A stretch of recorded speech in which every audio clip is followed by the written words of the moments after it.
அனைவருக்கும் அன்பு வணக்கம். நண்பர்களே, நேத்தைக்கு லீவ் லெட்டர் கொடுக்காமயே ஆப்சென்ட் ஆயிட்டேன். I am very very sorry. ஏன்னா நமக்கு ரொம்ப வேண்டப்பட்ட நண்பர், அவருக்கு ரொம்ப வேண்டப்பட்ட ஒரு நண்பர். அவருடைய கேஸ் நேத்து ஹியரிங். அருண் நீங்க தான் வந்தாகணும் அப்படின்னாரு. அதனால தட்ட முடியாமல் போய்விட்டது. ஸோ இனிமே இந்த மாதிரி லீவ் லெட்டர் இல்லாமல் ஆப்சென்ட் ஆக மாட்டேன் அப்படின்னு உறுதி அளிப்பதற்கு முயல்கிறோம். பாருங்க, அரசியல் பேசி பேசி நாமளும் அரசியல்வாதி மாதிரி ஆயிட்டோம் வாக்குறுதி கொடுக்கறதுல. ரைட், நீங்க ஸ்ட்ரெயிட்டாவே நம்ம மேட்டருக்கு போலாம். சவுக்கு சங்கர் அவரை தொடர்ந்து ஃபெலிக்ஸ் அவர்கள் கைது செய்யப்பட்டிருக்கின்றார். இதுல சவுக்கு அவர்களுக்கு எதிராக குண்டர் சட்டம் பாய்ந்துள்ளது. ஃபெலிக்ஸ் அவர்கள் வீட்டுல எல்லாம் ரெய்டு கூட நடத்திருக்காங்க போல இருக்கு. இப்ப பாத்தீங்கன்னா ஃபெலிக்ஸ் அவர்களை அந்த வாகனத்துல ஏற்ற போகும்போது அவர் இதே நிலைமை நாளைக்கு எல்லா பத்திரிகையாளர்களுக்கும் வரலாம் அப்படின்னு ஒரு கோஷம் போட்டிருந்தாரு. அதை சேட்டலைட் சேனல்கள்ல ரெக்கார்ட் பண்ணி போட்டிருந்தாங்க. சோ இது சம்பந்தமா ரெண்டு விஷயங்கள் பார்க்கலாம் அப்படின்னு. ஒண்ணு குண்டர் சட்டம், அடுத்தது கேள்வி கேட்கிறவர்களுக்கும் அந்த ரெஸ்பான்சிபிலிட்டி இருக்கா, அவர்களையும் ஜெயில போட முடியுமா, ஏதாவது தவறாக பேசினார்கள், ஆபாசமாக பேசினார்கள் அப்படின்னா பதில் சொல்றவருக்கு மட்டும் இல்லாமல் கேள்வி கேட்பவருக்கும் பொறுப்பு அப்படின்றத ஏத்துக்க முடியுமா? சோ இந்த ரெண்டு விஷயங்களை பார்க்கலான்னு. இந்த ரெண்டு சவுக்கு சங்கர் அண்ட் ஃபெலிக்ஸ் இவர்களுடைய வழக்கு விசாரணை நடந்து கொண்டிருக்கின்றது. சோ அதனால ஜெனரலா சில விஷயங்களை பார்க்கலாம் அப்படின்னு. முதல்ல இந்த குண்டர் சட்டம். குண்டர் சட்டம் அப்படின்றது ஏதோ தமிழ்நாட்டில் மட்டும் இருக்கிற மாதிரி இல்லை, இது எல்லா மாநிலத்திலையும் இருக்கு. ஒவ்வொரு ஸ்டேட்லயும் ஒவ்வொரு பேர்ல இருக்கும், அவ்வளவுதான். ஒரு வருஷம் அவங்கள உள்ள வச்சிருப்பாங்க. நார்மலா யார் மேல இந்த குண்டாஸ் ஆக்ட் அப்படின்றத போடுவாங்கன்னா ரிப்பீட்டட் அஃபண்டர்ஸ். திருப்பி திருப்பி திருப்பி ஏதாவது ஒரு கேஸ்ல மாட்டிக்கினே உள்ள போய்க்கினு 2 வருஷம் 3 வருஷம் உள்ள இருப்பான், இல்ல 6 மாசம் உள்ள இருப்பான், மறுபடியும் வெளில வருவாங்க. வந்தவொடனே மறுபடியும் ஏதாவது ஒரு கிரைம் பண்ணிட்டு மறுபடியும் உள்ள போவாங்க. இவங்களால சமுதாயத்துக்கு எப்பவுமே குடைச்சல் தான், இவங்க திருந்தவே திருந்தாது அப்படின்ற மாதிரி ஆட்கள் இவர்களால சமுதாயத்துக்கு பிரச்சனை வரக்கூடாதுன்றதுக்காக இந்த மாதிரி குண்டர் சட்டத்துல உள்ள போடுறது அப்படின்னு. இது ஒரு வருஷம் கலெக்டர் லெவல்ல இதை டிசைட் பண்ணுவாங்க. ஆனா இதுக்கும் அப்பீல்லாம் போலாம். அவங்க குடும்பத்தினர் நிறைய இது மாதிரி கேஸ்ல அப்பீல் பண்ணி அதுக்கப்புறம் அவங்க வெளில வருதுன்றதையும் நம்ம பார்க்கிறோம். கேள்வி என்னன்னா, இந்த ரிப்பீட்டட் அஃபண்டர் அப்படின்னு சொல்றோம் இல்லையா, இதுல குண்டர் சட்டத்துல போடணும்னா எந்தெந்த செக்ஷன்ல இவங்க தப்பு பண்ணியிருந்தா போடலாம் அப்படின்றதுக்கும் ஒரு கிரைட்டீரியா இருக்கு. சும்மா எல்லாத்துக்கும் தூக்கி போட்டுற முடியாது. இப்போ ரிப்பீட்டட் அஃபண்டர் அப்படின்னு சொல்லும் போதே பல தடவை தப்பு பண்ணி ஜெயிலுக்கு போயிட்டு வந்தவங்க அப்படின்னு தான் நமக்கு ஒரு இம்ப்ரெஷன் வருது. ஆனால் அந்த மாதிரி கன்விக்ஷன் ஆகாதவர்களை கூட இந்த மாதிரி குண்டர் சட்டத்துல உள்ள போட முடியுமா? ஃபார் தட் மேட்டர் ஒவ்வொரு ஸ்டேட்லயும் இருக்கு இந்த ஒரு மாதிரி சட்டத்துல. உதாரணத்துக்கு இப்போ இந்தந்த செக்ஷன்ல எல்லாம் அவர் மீது கேஸ் இருந்தது அப்படின்னு சொன்னா குண்டர் சட்டத்துல போடலாம், இப்படி இருக்கு. அப்போ ஒருத்தர் மேல ஒரு 10-15 எஃப்ஐஆர் ஃபைல் பண்றாங்க. எந்தெந்த ஷரத்துக்களோ அந்தந்த ஷரத்துக்கள்ல கம்ப்ளைண்ட் கொடுத்து ஒரு 10 எஃப்ஐஆர் ஃபைல் பண்றாங்கன்னு வச்சுக்கோங்களேன். இந்த வெறும் எஃப்ஐஆர் மட்டும் பேஸ் பண்ணி பாருங்க இவர் மேல இவ்வளோ கேஸ் இருக்கு என்னென்ன செக்ஷன்ல அப்படின்னு குண்டர் சட்டம் போடுவது எப்படி சரியாகும்? இதுதான் முக்கியமான கேள்வி. ஏன் கேட்கிறேன்னா, இப்ப இந்த இடி பிஎம்எல்ஏ அப்படின்றது இப்ப எல்லாருக்குமே தெரிஞ்ச ஒரு கேஸ் ஆயிடுச்சுங்க. என்னன்னா, ஒரு ஷெட்யூல்டு அஃபென்ஸ், பிரெடிகேட் அஃபென்ஸ்னு சொல்லுவாங்க. அதுல என்னென்ன குற்றங்கள்லாம் செய்திருந்தால் இடி அதுக்குள்ள வரலாம் அப்படின்னு ஒரு லிஸ்டே இருக்குதுங்க. அப்போ அந்த ஒரு வழக்கில் ஒருத்தர் மீது எஃப்ஐஆர் இருக்கு, கேஸ் இருக்குன்னு சொன்னா அப்ப இடி உடனே உள்ள வருவாங்க, சரியா? ஆனா சட்டம் என்ன சொல்கிறதுன்னா, இந்த ஷெட்யூல்டு அஃபென்ஸ் முதல்ல போலீஸ்ல ஒரு எஃப்ஐஆர் ஃபைல் பண்றாங்க இல்லையா, அந்த அஃபென்ஸ்ல அந்த குற்றம் சாட்டப்பட்டவர் விடுவிக்கப்பட்டார்னு சொன்னா ஆட்டோமேட்டிக்கா இந்த இடி பிஎம்எல்ஏல கேஸ் போட்டாங்க இல்லையா, அதுவும் ஒண்ணு இல்லாமல் ஆகிவிடும். சமீபத்துல நம்ம ஒரு விஷயம் பார்த்தோம். அந்த ஒரு காட்டெருமையை கொன்றதா 2 விவசாயிகளுக்கு எதிராக எஃப்ஐஆர் போட்டிருந்தாங்க. அதுக்கப்புறம் இடி விசாரணைக்கு அழைத்திருந்தார்கள்.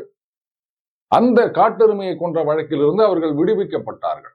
சோ அதுக்கப்புறம் இடியால எந்த விதமான நடவடிக்கையும் எடுக்க முடியாது. கரெக்டா? அப்ப அதே மாதிரிதான் இதை நீங்க இந்த குண்டர் சட்டத்தோட கம்பேர் பண்ணி பார்க்கும்போது இன்னென்ன செக்ஷன்ல எஃப்ஐஆர் போட்டு நீங்க அவர் மீது குண்டர் சட்டம் போடுகின்றீர்கள். அப்போ அந்த எஃப்ஐஆர்ல எல்லாம் அவர் விடுவிக்கப்பட்டு விட்டார், ஆதாரங்கள் இல்லை அப்படின்னு கேஸ் டிஸ்சார்ஜ் ஆயிடுச்சுன்னு சொன்னா அப்ப அந்த குண்டர் சட்டத்துல போட்டது அவருக்கு இழைக்கப்பட்ட கொடுமையா இல்லையா? எனக்கு இதுக்கு பதில் சொல்லுங்க.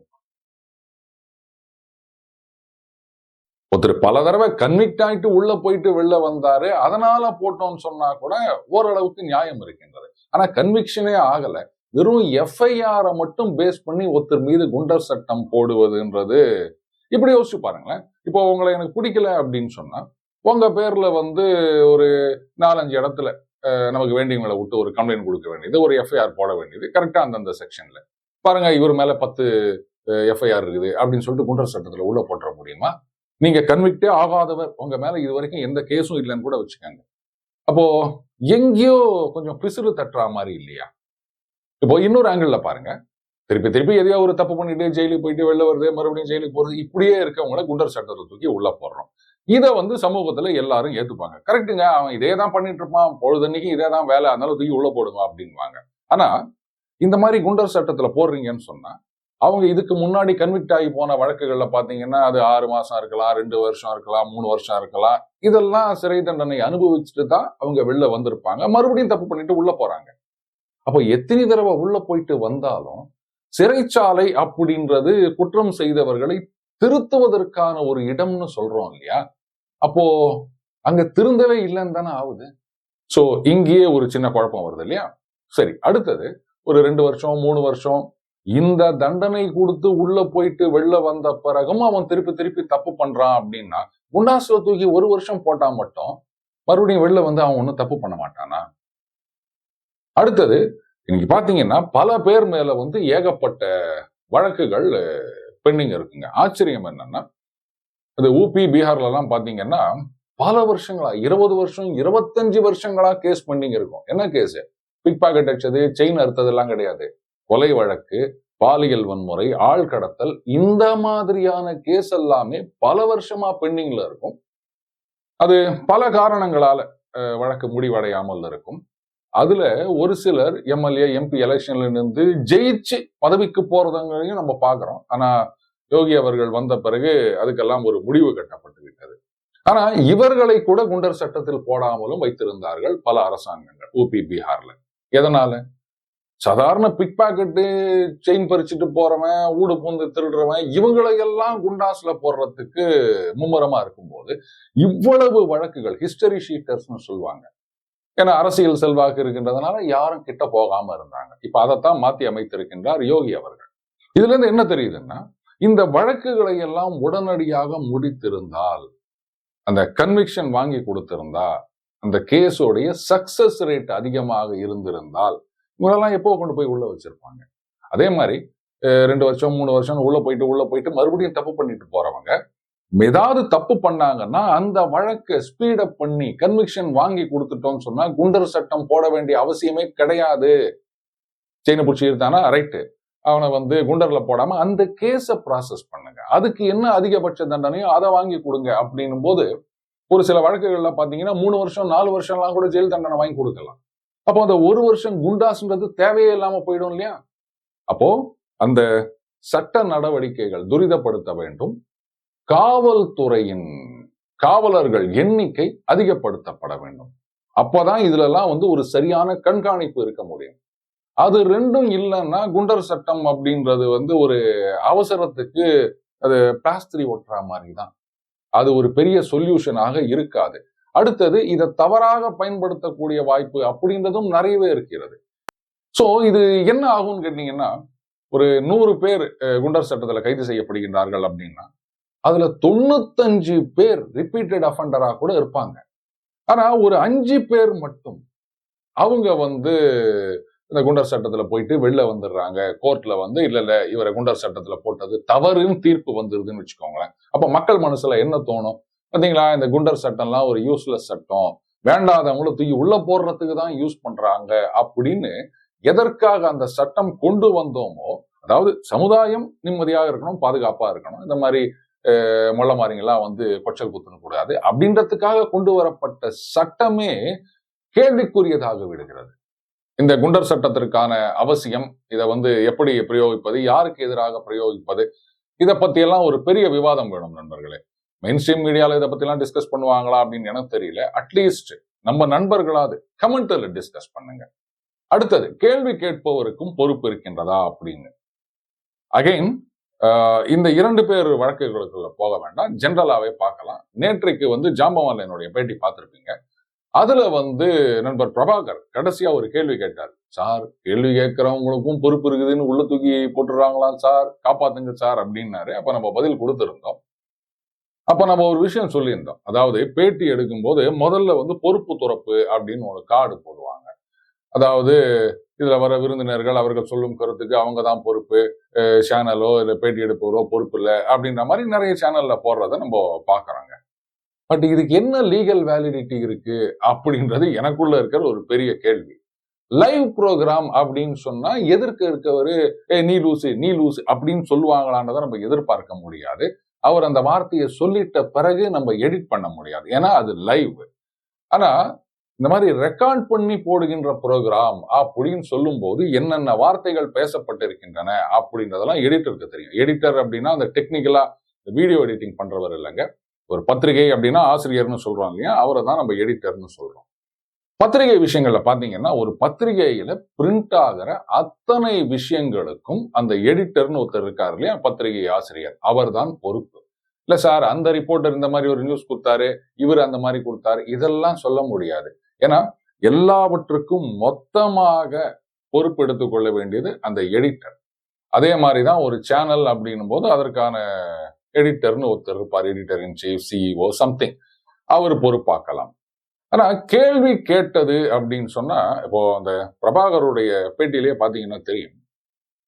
என்னை பொறுத்த வரைக்கும் நான் சொல்றேன், நீங்க என்னதான் எடக்க முடக்கா குண்டக்க மண்டக்க கேட்டாலும் நான் வந்து பொறுமை இழக்க மாட்டேன். ஆத்திரத்துல வந்து அசிங்கமான வார்த்தைகளை பேச மாட்டேன். அதே மாதிரி என்ன உசுப்பேத்தி விடுற மாதிரி, என்ன சார் எல்லாரும் வந்து சினிமா துறையை பத்தி நிறைய தெரிஞ்சு வச்சுன்னு சொல்றாங்க, அவங்களுக்கு எல்லாம் ஒண்ணுமே தெரியாதா அப்படின்னு யாராவது அப்படி வம்புக்கு இழுத்தாலோ, இல்ல வந்து என்னங்க அரசியல்வாதிகள் இவங்க எல்லாம் இவ்வளவு ஊழல் பண்றாங்க, இதை பத்தி நீங்க ஒண்ணுமே பேச மாட்டேங்கிறீங்களே, இப்படி எல்லாம் வந்து நம்ம அந்த வடிவேல ஒரு சின்ன பையன் இழுத்துட்டு ஓடுவான் பாருங்க, அந்த மாதிரி எல்லாம் நம்மள வம்புக்கு இழுத்தாலும் I will never take the bait. நமக்குன்னு வந்து ஒரு வரம்பு இருக்கின்றது, அதுக்குள்ளதான் பேசணும் அப்படின்றதுல நான் உறுதியா இருக்கேன். சோ இப்போ கேள்வி கேட்கிறவர் வந்து பொறுப்பாகுமா அப்படின்னு சொன்னா, எங்க பதில் சொல்றவர் தானங்க அப்படி சொல்றாரு, இந்த மாதிரி பதில் வரணும்ன்றதுக்காக இவர் கேள்வி கேட்கிறார் அப்படின்னு சொன்னா, அகைன் என்ன பொறுத்த வரைக்கும் என்ன வேணா கேள்வி கேளு, நான் இப்படிதான் பதில் சொல்றேன்.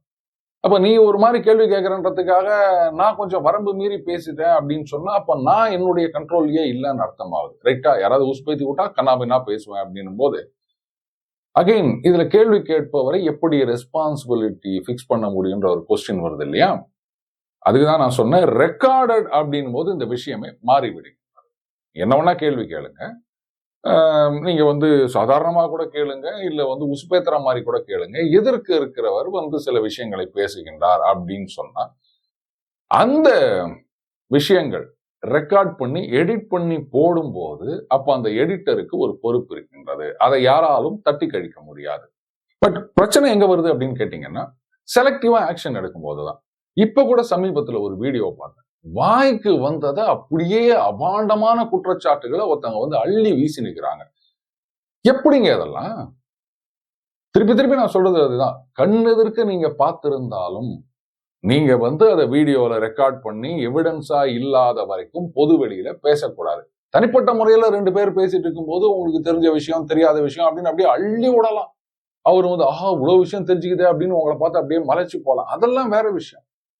ஆனா பப்ளிக் ஸ்பேஸ்ல நம்ம பேசுறோம், இந்த மாதிரியான ஒரு சேனல்ல பேசுறோம், இல்ல ட்வீட் பண்றோம், Facebookல போடுறோம் அப்படின்னும் போது, அப்ப நாளைக்கு சம்பந்தப்பட்ட நபரோ இல்ல காவல்துறையோ, என்ன இது மாதிரிலாம் பேசுகிறியா, இதுக்கு எங்க எவிடன்ஸ் அப்படின்னு கேட்டா, சார் நான் என் கண்ணால பார்த்தேன் சார், நான் கண்ணால பார்த்தேன் அப்படின்றவர் வந்து விட்னஸ் ஆகத்தான் ஆக முடியும்.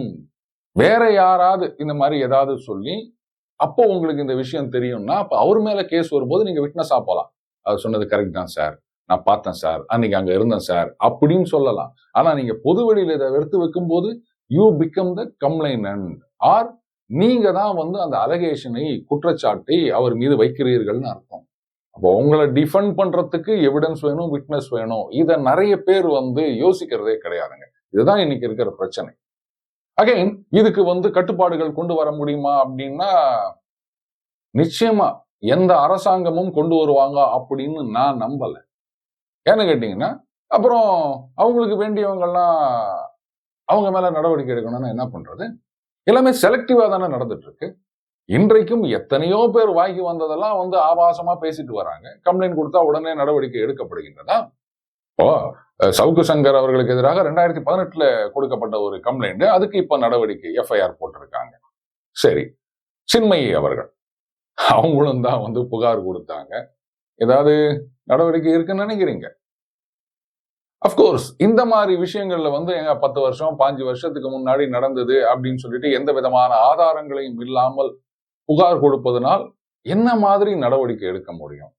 கரெக்ட், நான் ஒத்துக்கிறேன்.